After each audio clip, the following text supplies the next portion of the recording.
The other day, someone I follow on Twitter tweeted something that has sort of stuck in my head ever since. Unfortunately, I can't remember who it was. I remember what they said, but I can't remember who it was. And I actually just went back through my likes, hoping I could find it a few minutes ago before I stepped in front of the camera, and I couldn't find it. It might have been Wajahat Ali, but I'm not positive about that. But somebody said, "Do not make saving the souls of white racists central to your political activities or central to your praxis," something like that. That always seems to be the narrative. After Trump won in 2016, there were all of these think pieces in mainstream media outlets about Trump supporters and why did they vote for him and what's the appeal. And, there are lots of people who are Trump voters who don't think of themselves as racists. So what do we think about them? What do we do about them? How do we solve the puzzle of the supposedly non-racist Trump supporter? And it's so tedious and it's such a waste of time because turning Trump supporters away from the dark side, first of all, is probably a waste of energy because most of them aren't going to turn. And it's not necessary. We don't need to turn Trump supporters to support our candidates. All we need to do is encourage people who are sympathetic to our side to vote more than they do. And when we win elections, use the representation, use the political power that we gain through that to take down all of these barriers that have been erected by Republicans for the most part to keep people from voting, so that the balance of political power in this country is more representative of how people actually feel and would actually vote if more people voted or more people were able to vote. So we would not have a minority of Republicans controlling a majority of our political institutions, which is what we have now. And I was thinking about that as I was driving home today from the battlefield. As a lot of people who watch my stuff regularly know, I live relatively close by Antietam Battlefield, and it's a beautiful place to go and just spend hours walking. There are hiking trails for miles and miles, and you can just walk in the woods and walk through fields, and it's a beautiful, wonderful place. And today was a gorgeous day. It was a little cloudy, but the temperature was just perfect to go out and have a nice long fall walk and look at the autumn leaves, and it was wonderful. And as I was driving back home, I passed a house that I pass every time. It's this old white guy who lives there, and he's often sitting on the porch when I pass by. And he was there today, and he was sitting on the porch by himself, kind of, sunk into a deck chair, and he had on one of those caps that is from the military. He wasn't close enough that I could read exactly what it said, but it looked like one of the caps that people wear, like when they served in the Navy, and it has the name of their ship on the front of it.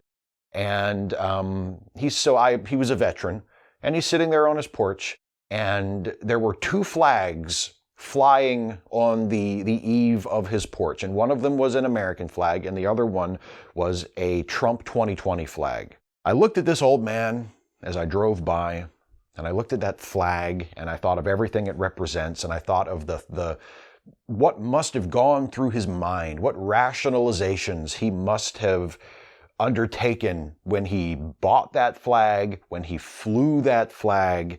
And there have been times when I have driven by his house when the flag hasn't been out. So it's not like he just put it up and left it there a few months ago. He puts it up and takes it down.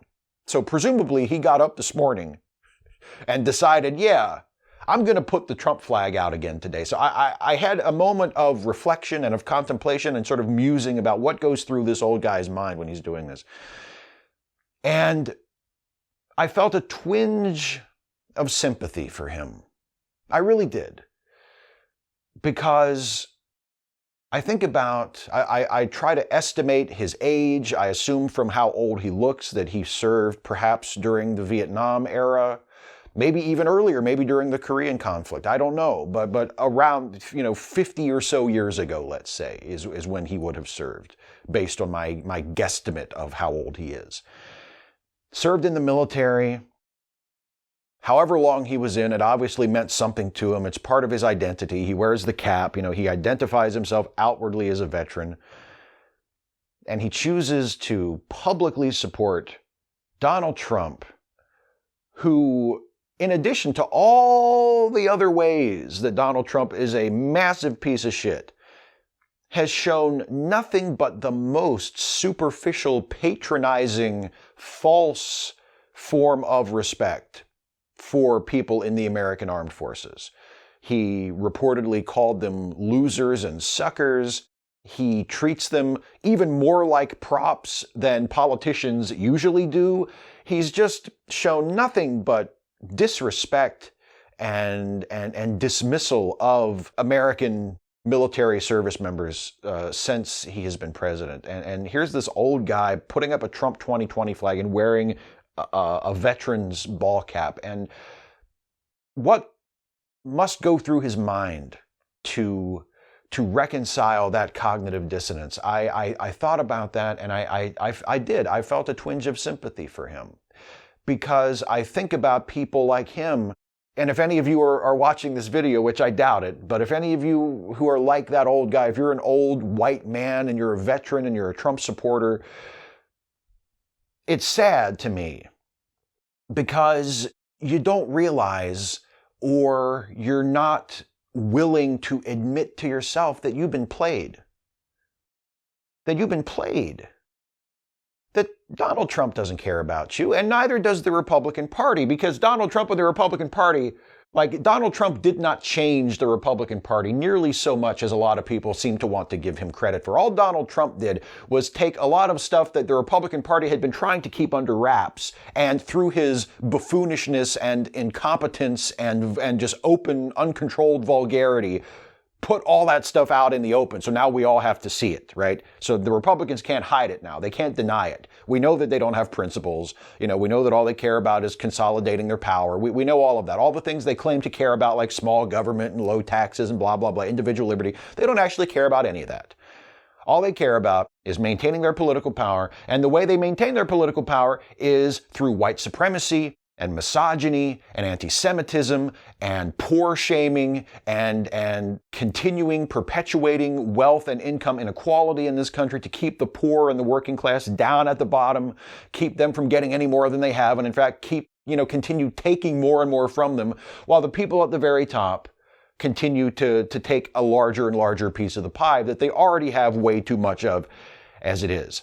And they have convinced people like that old guy on the porch with the Trump 2020 flag, they've convinced him that it's those brown people coming up from the South. They're the reason that people like him don't have anything. Or it's all those black people who don't want to work. It's their fault that people like him don't have anything. All these LGBTQ people, these gay people and trans people who want to upset the natural order, it's all their fault. And what people like him don't realize is that the problems that afflict him, the reason why people like him don't have anything, it's not because of all those people I just mentioned. It's not because of all those people he has been taught to be afraid of for decades. It's because of the people who told him he should be afraid. All the things you like, all the things you cherish, all the things you hold dear about your country and your culture and your way of life, they're all going to change. And there won't be anything you can do about it, because these people from the outside and these people from the bottom, these people who should be beneath you, these people who have enough already, and how dare they ask for more from you? How dare they demand more from you, who fought for this country, who worked for his whole life? How dare they demand more from you? They're going to rise up and they're going to take even more of what you have than they have already taken. The Republicans have been feeding that bullshit to people like that old guy for as long as I've been alive, and for longer. And when I think about that, for a moment, I feel a little sorry for him. I have a twinge of sympathy for him. But then I think about all the people who are suffering because of people like him, who have bought in to the Republican message for the last 40 or 50 years. Because yeah, he's been played, but he allowed himself to be played. And I think that's the detail that a lot of people overlook when they try to push this narrative about, oh, let's try to understand the Trump voters. Let's try to be sympathetic to the Trump voters. Let's try to unlock the mystery box at the center of all their hearts. They allowed themselves to be played.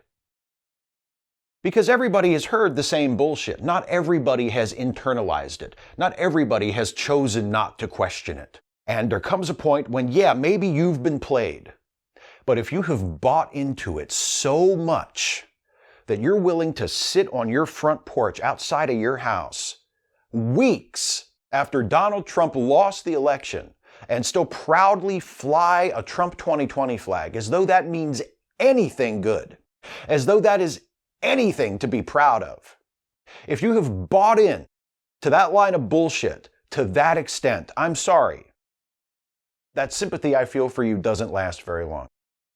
I think of those immigrants coming into this country over the southern border who are coming here in many cases trying to escape economic devastation, natural disasters, political turmoil, violence in their home countries, who just want to come here to have a better life for themselves, for their families.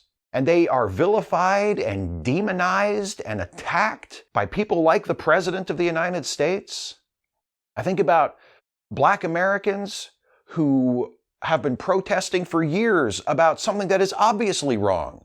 Police brutality, racist, institutionalized police brutality that obviously exists and is obviously wrong. And they, for daring to raise their voices about this, for daring to take a knee sometimes during the national anthem, for daring to block traffic every once in a while, and because of that, they have been vilified. They have been demonized. All these marginalized groups, trans people who just want to be able to be themselves, who just want to be able to use the right fucking bathroom like the rest of us do, like cis people do every day and don't give it a second thought. For that, they have been demonized and vilified and subjected to higher percentages of violence and assault and discrimination, and have been marginalized as much as any group of people in this country. And for what? For wanting to be who they were born as, for wanting to be who they are. They are vilified and demonized and harassed and abused. And all those other marginalized people that I mentioned who have been made the scapegoat to try and scare people like that old guy on the porch into supporting the Republican Party. I think about all those people, all the people who are hurting, who are suffering, who are having to live with the injustice that old guy supports and enables and seeks to continue. I think about all that, and my sympathy for that old guy on the porch just evaporates.